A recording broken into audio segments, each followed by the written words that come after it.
So this is a midterm report of the system engineering case study. The topic I'm chosen is the autonomous vehicles. Firstly, I want to do a brief introduction of system engineering. So system engineering is a very cutting-edge profession. In the U.S., system engineers are the most popular professions. Some people even say that this is a profession of president, which is totally an insult to the system engineers. System engineering originally originated from the aerospace, aviation, and military sectors.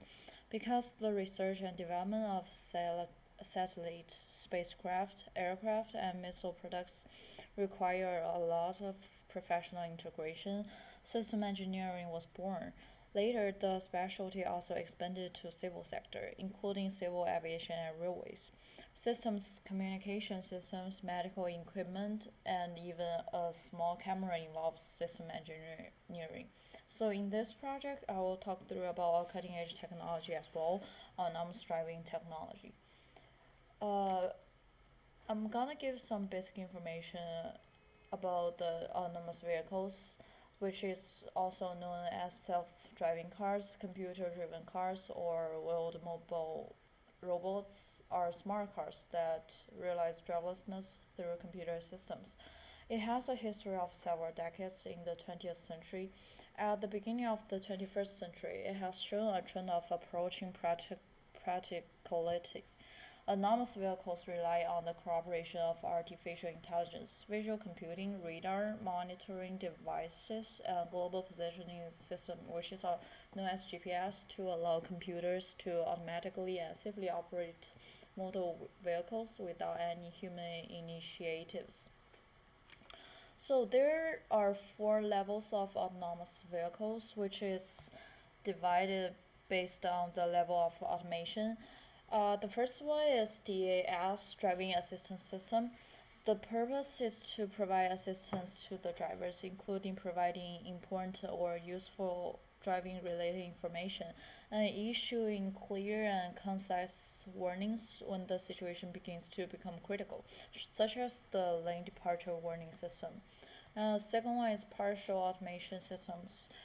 This system can automatically intervene when the driver receives a warning but fails to take appropriate action in a timely manner, such as the automatic emergency brake system and the emergency lane assist system.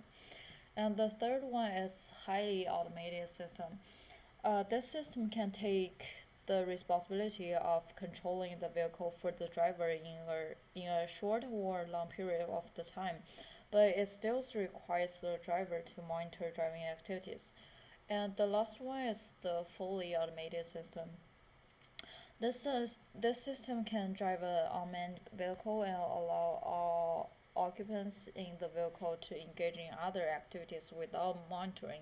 This level of automation allows for activities such as computer work, rest, and sleep, and other entertainment.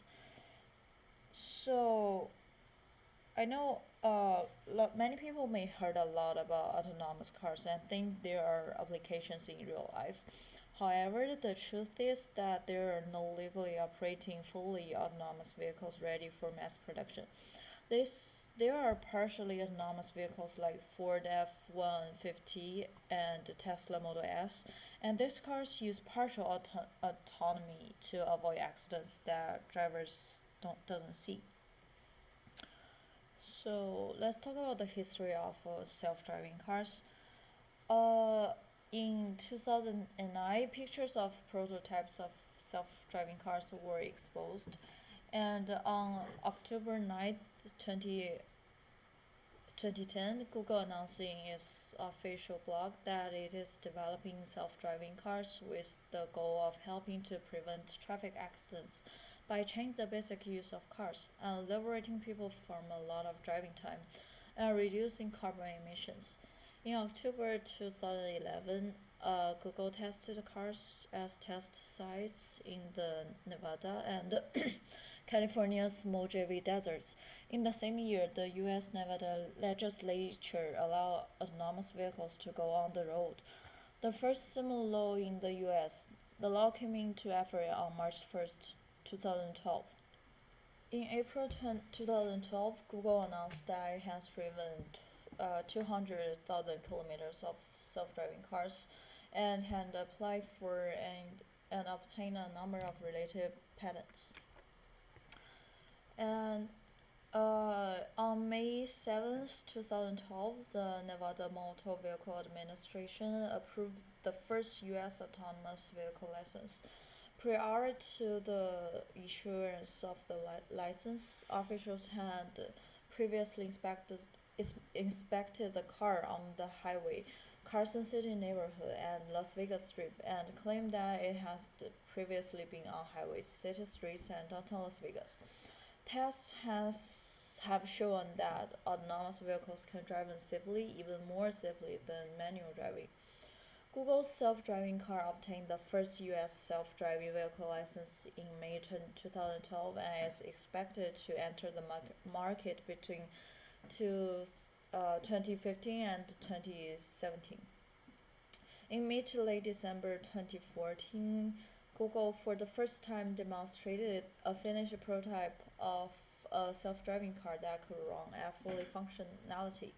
In May 2015, Google announced that it will test its self-driving cars on a highway in Mountain View, California in the summer of 2015.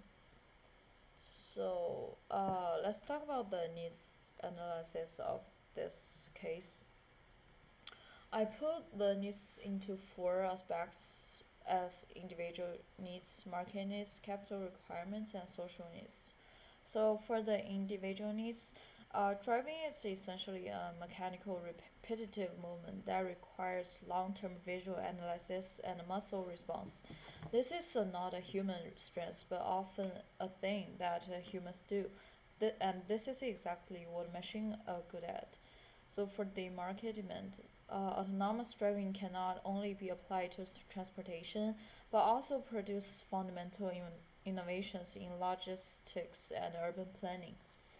And as well as for the capital requirements, at the present, a large amount of capital has flowed into big data, new sensors, deep learning technologies, and complete solutions involved in autonomous driving.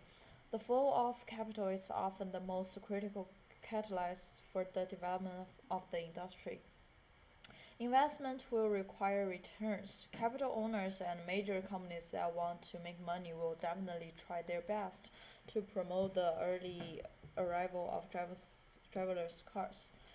Last but not least, the social needs. Judging from the policies of the US, Germany, China, and other countries on autonomous driving at this stage, social needs are strong enough and the state attaches great importance to them. So there are 1.35 million people died because of car accidents each year. In America alone, 37,000 people are killed each year. Based on National Motor Vehicle Crash Causation Survey, 94% are caused by human errors in car operating. To put this in perspective, that's uh, that's the same as 737 falling out of sky every working day. In this case, if we can have a mass production on autonomous cars, the death rate of car accidents will be sharply reduced. Besides this, the traffic is getting worse. The vehicle miles traveled increased by 38% from 1990 to 2010. However, we only grew up by 6% of roads. If you take the average commute time in America, which is about 50 minutes, times 120 million workers we have, that turns out to be about 6 billion minutes. And if you divide this 6 billion minutes by the average life expectancy of a person, that turns out to be 162 lifetimes spent every day and wasted. If we use autonomous cars broadly, we will have less traffic and higher speed limit.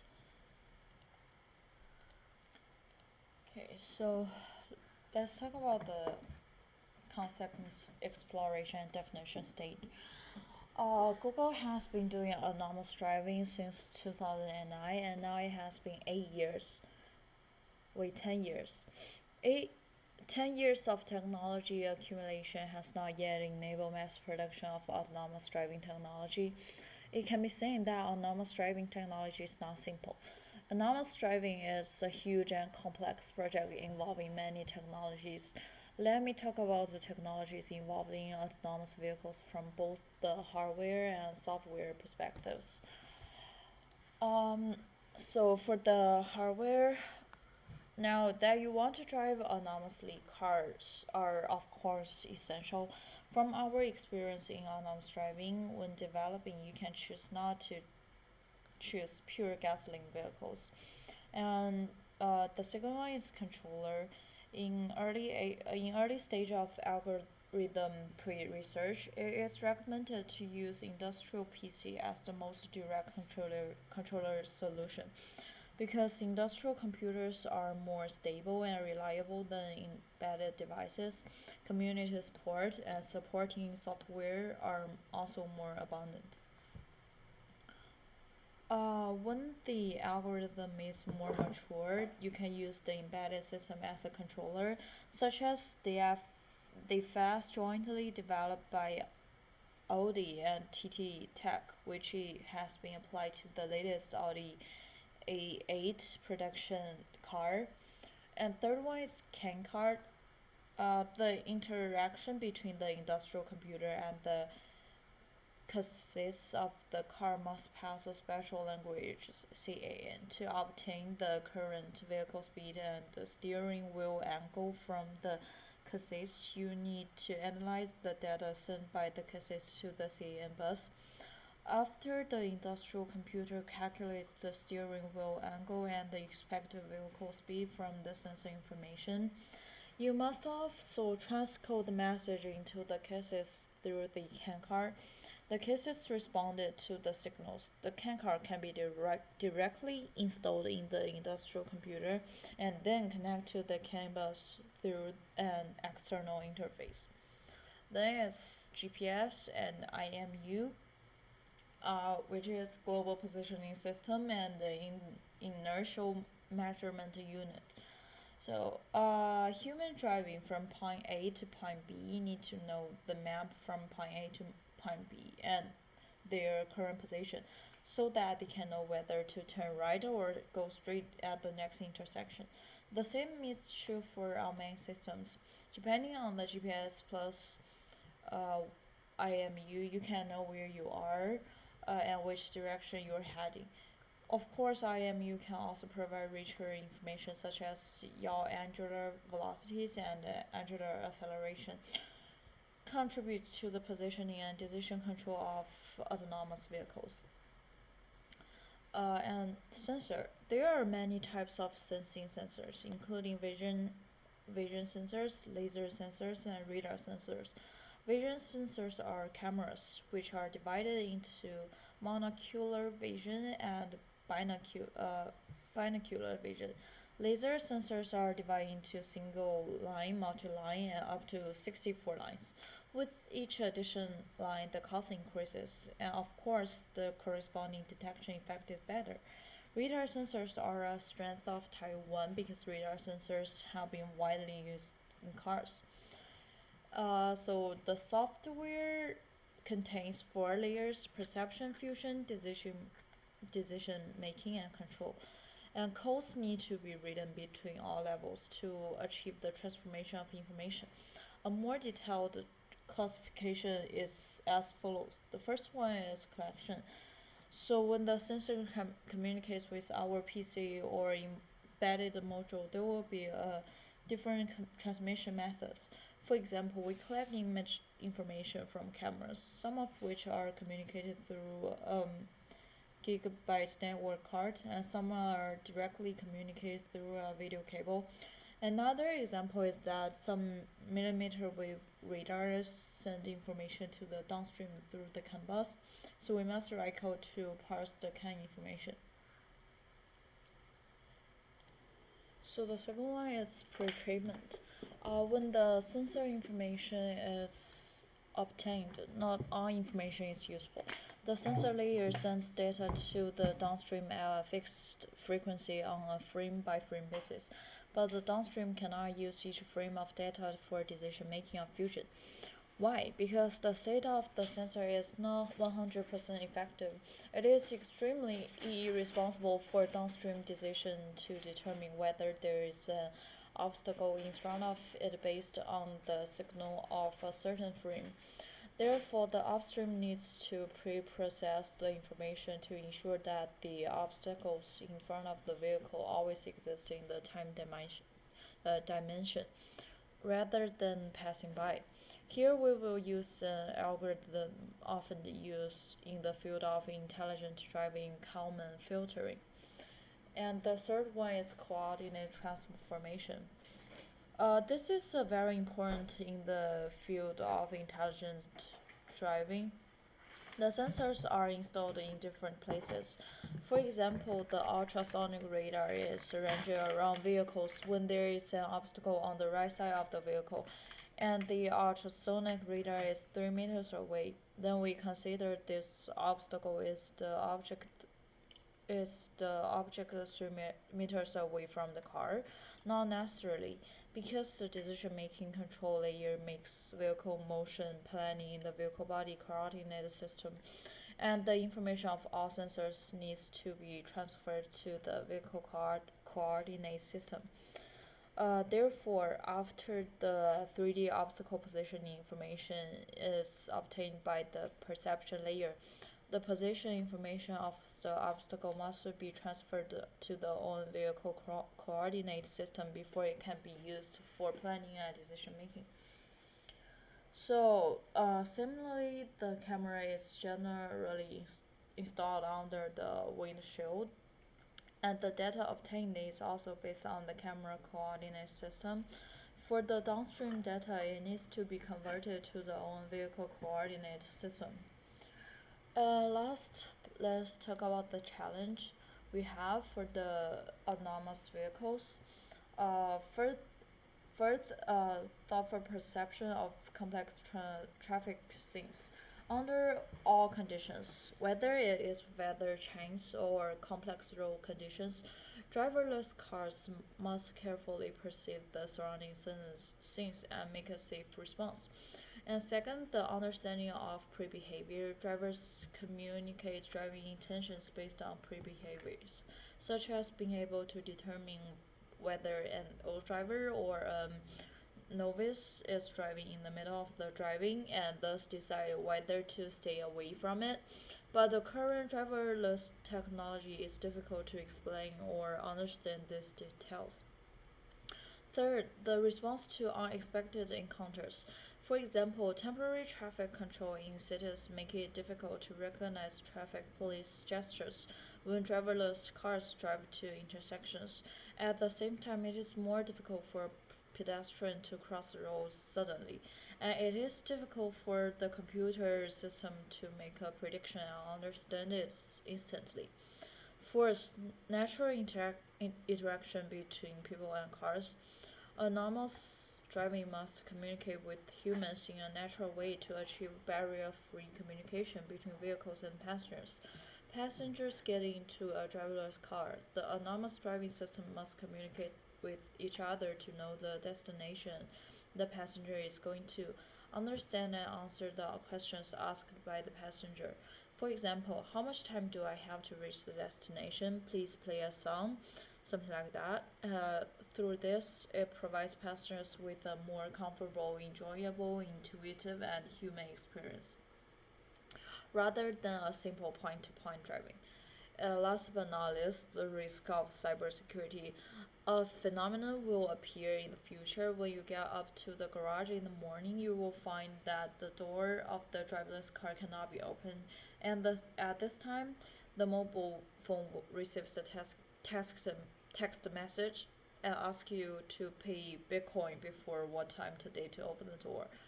Although this behavior of hackers will not affect your life, it will prevent you from using your car at the least. So, to fully encounter daily life of self-driving cars, not only the progress of scientific research and the strengthening of school enterprises cooperation, but also the society need to give smart cars more room for practice. So that's all for the midterm report. Thank you.